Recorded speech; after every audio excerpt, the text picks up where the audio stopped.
pasteur yumve ko umuvuga butumwa muruta, umuvuga butumwa yumve ko umukristo muruta, pasteur yumve ko umudiakona muruta, umudiakoni yumve ko pasteur muruta. Nibwo abo bose bazahabwa icubahiro kuko babashe kwicisha bugufi bakabyemera. Hari ibintu bitatu Imana irebera mu muntu ikishima. Cya mbere ni ugukora ibyo gukiranuka, cya kabiri ni ugukunda kubabarira, cya gatatu ni ukugendana n'Imana yawicishije bugufi. Kubabarira 7 inshuro 70 ni ukubabarira kudashira. Ntari ukubabarira 490 ahubwo ni ukubabarira kudashira. Bibiliya iravuga ngo abo kubahwa bubahwe. None ni gute umuntu ashaka kubahwa atashobora guca bugufi? Gusenga everyday, gusenga buri munsi. Nusenga uzanesha, nunanigwa gusenga uzaneshwa. Senga.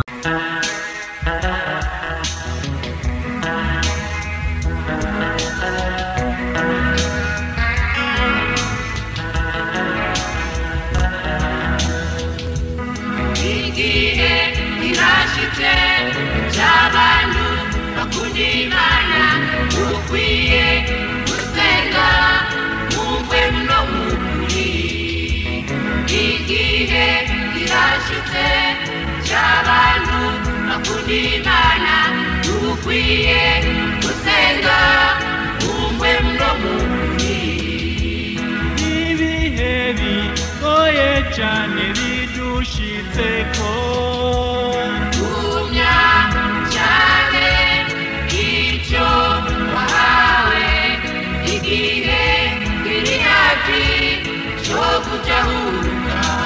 Reka ngusuhuze inshuti ya gusenga everyday, nizere ko mumeze neza mu bisanzwe muri kumwe nanje Manakiza Edouard. Abari mu Rwanda shalom shalom, abari muri Afrika mwese mumva ikirundi n'ikinyarwanda n'ikinyamurenge shalom shalom, abari muri Afrika mwese Imana ibahe umugisha, abari muri Aziya shalom, abari muri Australia shalom, abari muri Oceania ku mugabane wa Oceania shalom shalom, abari ku mugabane wa Amerika shalom, abari ku mugabane w'Uburayi shalom. Muko muri kamera ya gusenga turi kumwe na Dr. Reva Pasteur. Uraho Dr. Shalom shalom. Pasteur, amakuru? Ça va bien.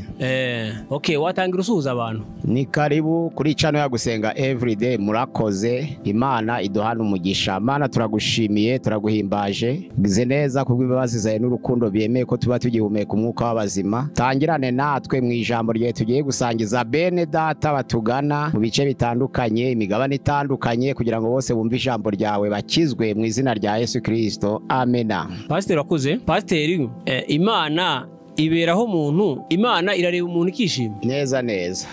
Hari ibintu byaba bihari bigaragaza yuko Imana ireba. Hari ibintu bitatu Imana irebera mu muntu ikishima. Ni ibintu bikurikira. Icya mbere ni ugukora ibyo gukiranuka, icya kabiri ni ugukunda kubabarira, icya gatatu ni ukugendana n'Imana yawicishije bugufi. Ese gukiranuka ni gukiranuka muri iyo bigice cya kabiri umurongo waho ni uwa gatatu. Gukiranuka ni ukwirinda ibibi.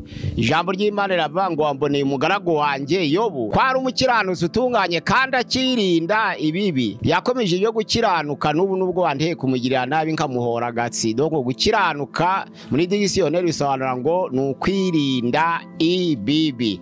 Ari gusomye muri Mika igihe cyaho ca 6 umurongo wa 8, ayo magambo uko ari bitatu Imana irebera mu muntu ikishima byo gukora ibyo gukiranuka, gukunda kubabarira no kugendana n'Imana yawicishije bugufi. Niho urabisoma neza. Urakoze. None se hari abantu bazi muri Bibiliya bakoze ibyo gukiranuka?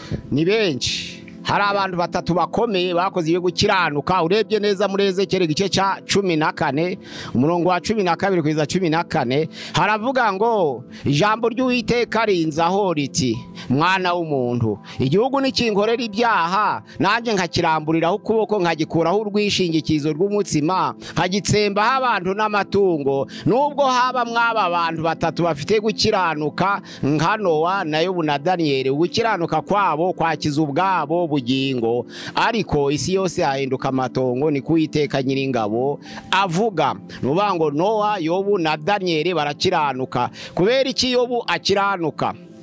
Petero wa kabiri igice cya kabiri umurongo wa gatanu haravuga ngo nk'uko Imana yarokoye Nowa umuvugabutumwa wo gukiranuka uretse gukiranuka kwe wenyine ahubwo yakoraga n'ibyo gukiranuka akavuga n'ubutumwa bwo gukiranuka. Hariya rero muri Daniyeli igice cyaho cya gatandatu ngo Daniyeli yari umukiranutsi utunganye bamushakaho impamvu zo kumurega bazibura mu mategeko y'igihugu ariko bazibonera mu mategeko y'Imana ye. Daniyeli yari umukiranutsi muri batatu utunganye.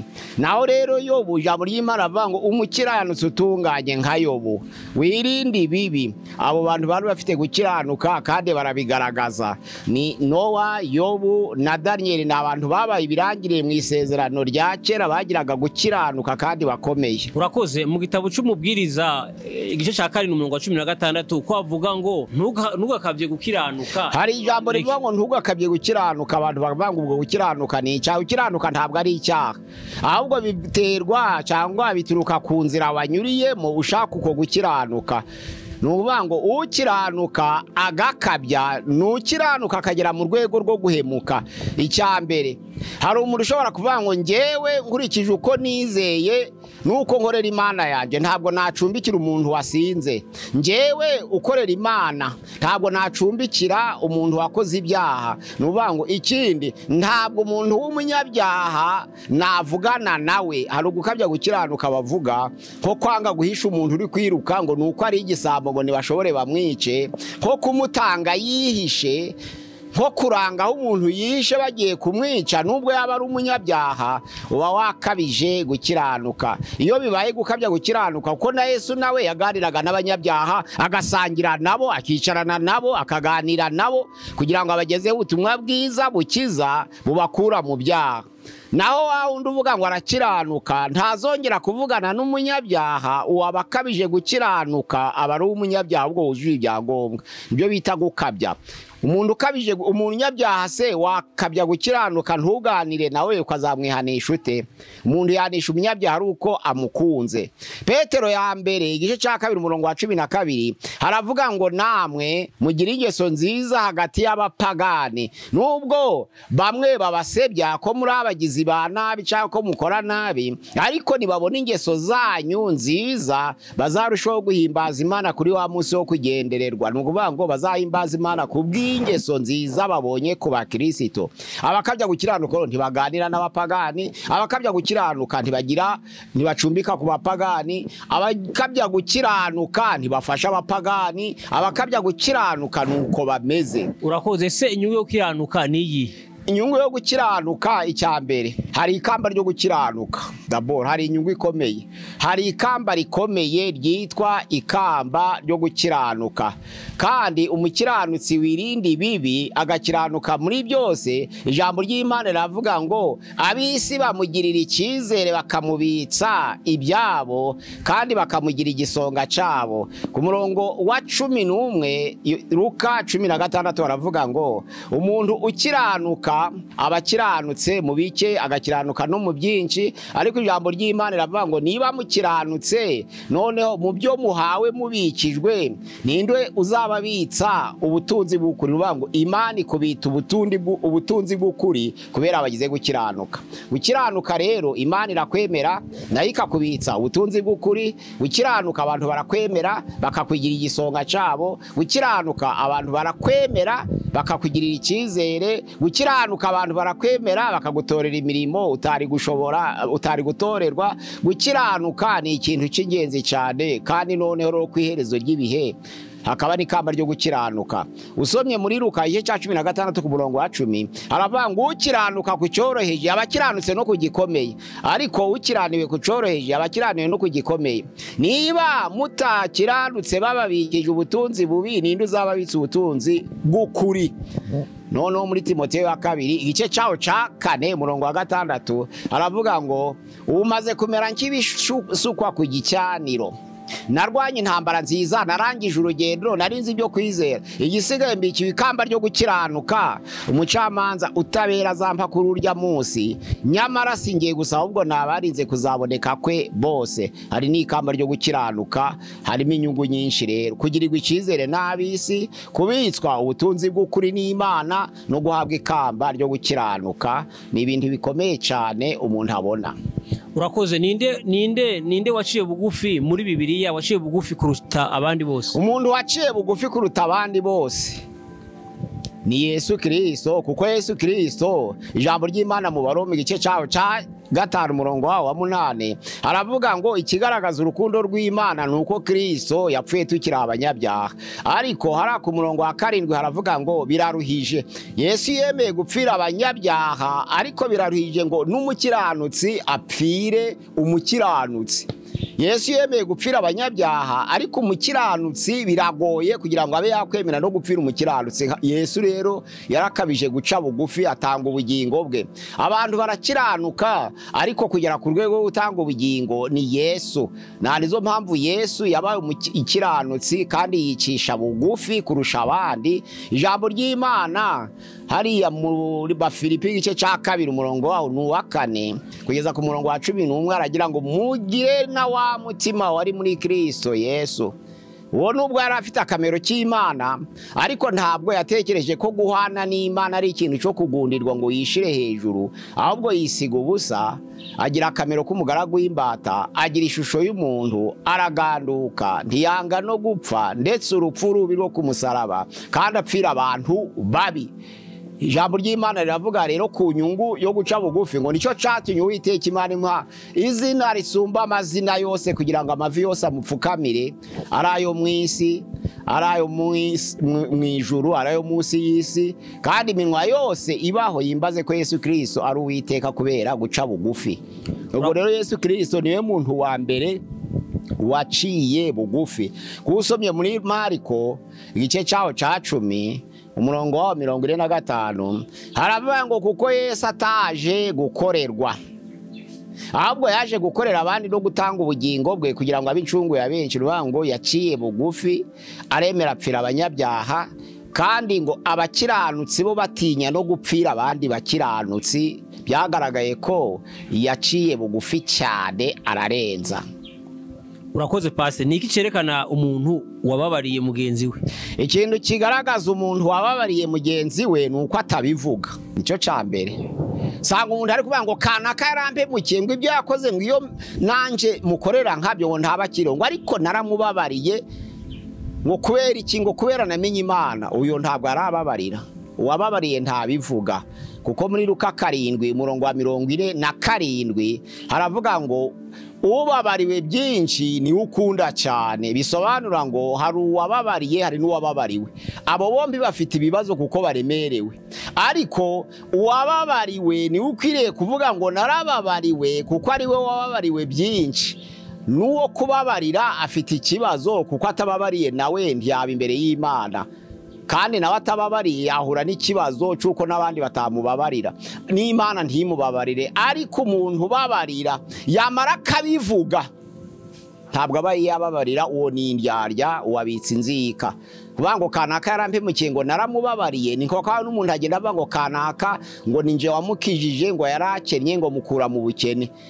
Ahubwo bivuga uwo akavuga ngo kanaka yankuye mu bukene, ariko wakuye undi mu bukene si uvuga ngo namukuye mu bukene, ahubwo wakuye mu bukene kuko ari wahawe cyane ni uvuga ngo nakuwe mu bukene. Ubwo no kuvuga ngo umuntu wakubabariye araceceka, weho wababariwe ukagenda uvuga ngo uriya muntu ni umuntu w'Imana kuko yambabariye, Imana imuhe umugisha. Naho ugenda ubivuga ntarababarira. Ikiranga rero uwababariye nuko atabivuga, kubera ko imbabazi ni ishami ry'urukundo, kandi urukundo hariya mu Bakorinto wa mbere igice cya 13 ku murongo waho ni wa 7 rubabarira byose. Umuntu rero ubivuga batari yababarira, iyo kibivuga ubutari wababarira, kuko imbabazi ari ishami ry'urukundo. Uwababariye ntabwo abivuga kuko urukundo rubabarira byose. Urakoze. Twamenye dute igipimo cyo kubabarira? na Petero yashatse igipimo cyo kubabarira muri Matayo gice cyaho ca 18 umurongo wa 20 na 21 abaza Yesu ngo ariko umuntu nancumuraho nzamubabarire kangahe? Yabajije Yesu, aravuga ati ese nzamubabarire 7 cyangwa nzageze kuri kangahe? Ku murongo wa 22 Yesu aramusubiza ngo ntabwo uzamubabarira 7 gusa, ahubwo uzamubabarira 7 ka 70, nuvuga ngo ni 490 7 ka 70. Iyo 7 ntabwo yashushanyaga umubare, yashushanyaga kuzura kw'Imana. Nta nubwo ishushanya 490 ko ari zo nshuro umuntu agomba kubabarira. Oya, ziracari nke, ahubwo kubabarira 7 inshuro 70 ni ukubabarira kudashira. Nta rukubabarira 490, ahubwo ni ukubabarira kudashira. Niko Yesu yashatse kuvuga ngo ubabarire bidashira. Ko Petero yarananiwe, abantu baramuhemukiye arabababarira, abandi barongera baramuhemukira arabababarira, abandi baramuhemukira arabababarira, abandi baramuhemukira arabababarira. Ariko ageze aharambi baragenda baza Yesu ati ese nzageze na 7 kose? Yesu ati mva kandi 7 ni gake ku mwana w'Imana, ahubwo 7 ka 70 bitari 490, ahubwo kubabarira kwiteka. Kubabarira ntuzabyibuka iteka, ariko hari ukwibuka no kuzirikana biratandukanye. Umuntu waguhemukiye ntabwo wamwibagirwa mu bitekerezo. Kuvuga ngo kumwibuka ni ukumuzirikana uburemere no kuzirikana icyashobora gukiza ubwo buremere no kuzirikana icyamwishura ubwo buremere. Niko bisobanura. Ni ukuvuga ngo kubabarira si ukuvuga ngo ni ukwibagirwa, ariko kubimenya ntabwo ari ukuvuga ngo ni ukwerekana uburemere bw'icyakozwe nanjye nkiture. Urakoze Pase. Ese ingaruka zo kubabarira nizi? Ingaruka zo kubabarira ni nyinshi. Iyo umuntu ababariye aba afite amahirwe kuko aruhuka mu mutima, icyo ni icyambere. Kandi kubabarira ni imbuto y'umwuka, umuntu wahawe umwuka wera ni ushobora kubabarira.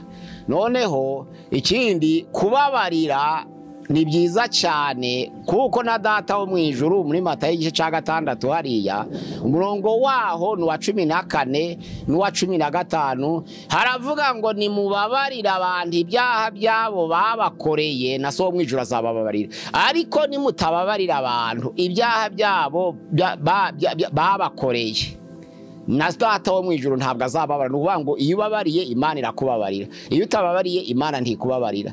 Iyo utababariye uremererwa mu mutima, iyo ubabariye uruhuka mu mutima, iyo ubabariye Imana data wo mu ijuru nayo irakubabarira.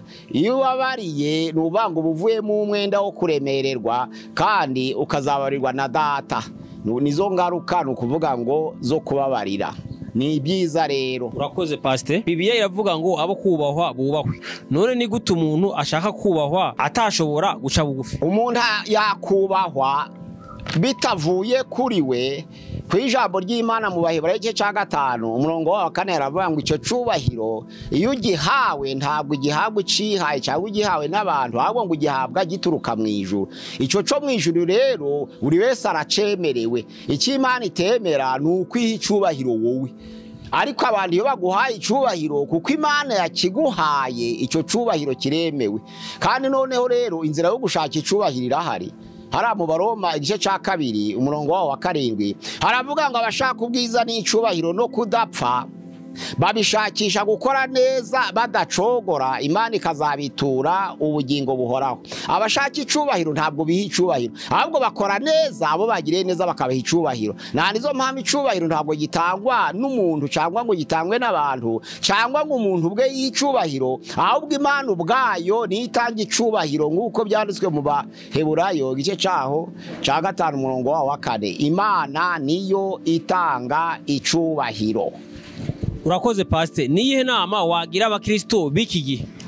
Abakristo b'iki gihe bakwiriye kugendera ku Bafilipi igice cya 2 umurongo waho wa 4. Umuntu wese atekereze kandi azirikane ko mugenzi we amuruta. Pasiteri yumve ko umuvugabutumwa amuruta, umuvugabutumwa yumve ko umukristo amuruta, pasiteri yumve ko umudiyakoni amuruta, umudiyakoni yumve ko pasiteri amuruta. Nibwo abo bose bazahabwa icubahiro kuko babashe kwicisha bugufi bakabyemera. Buri wese akareba ko mugenzi we amuruta, kuko Yesu Kristo yaretse ubumana bwe yihindura umuntu, kandi Yesu Kristo yaretse ubwami bwe yihindura umugaragu. Na pasiteri kugira ngo yubahwe nuko agomba kureba akabona ko umwarimu amuruta, umwarimu akabona ko umudiyakoni amuruta, umudiyakoni akabona ko umukristo amuruta. Noneho ca cubahiro biyambuye Imana ikakibagarurira, bagahabwa izina risumba amazina yose, nguko Kristo nawe yahawe izina risumba amazina yose kugira ngo amavi yose amupfukamire, ari ayo mwijuru, ari ayo mwisi, ari ayo munsi y'isi, kandi iminwa yose ibaho ihimbaze ko Yesu Kristo ari Uwiteka. Urakoze pastor, reka tugushimire tukubwire ngo Imana igumugisha, reka dushimire abo warubanye no twiganiro, tukubwire ngo iganiro ubutaha. Shalom shalom. Kuri channel ya gusenga everyday 0786696620. Murakoze, Imana iduhana umugisha. Merci beaucoup. Senga everyday, gusenga buri munsi. Nusenga uzanesha. Nunanegwa gusenga uzaneshwa. Senga.